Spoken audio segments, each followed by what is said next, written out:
दे के जान हो, चुमा दे के जान मुँह मीठा क देलू, चुमा दे के जान मुँह मीठा क देलू।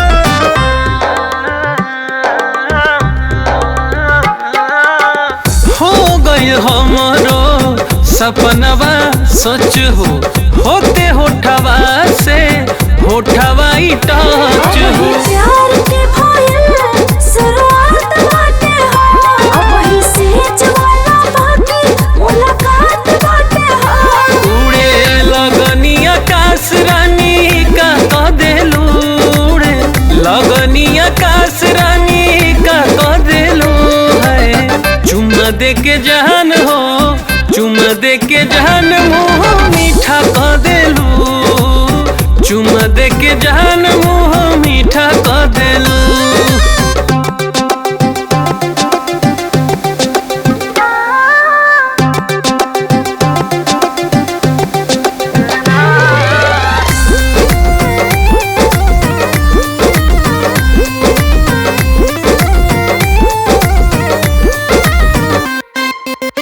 भीतरी से प्यार पन कही देलू ना हो, सीधा साधा मन सन कही देलू ना हो। हमर सजल सवारा असही जारी रही हो, राजा हरदम कोठारी है कोई गाड़ी रही हो।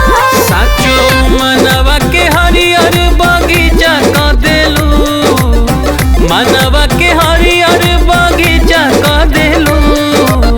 चुमा दे के जान हो, चुमा दे के जान मुँह मीठा क देलू, चुमा दे के जान मुँह मीठा क देलू।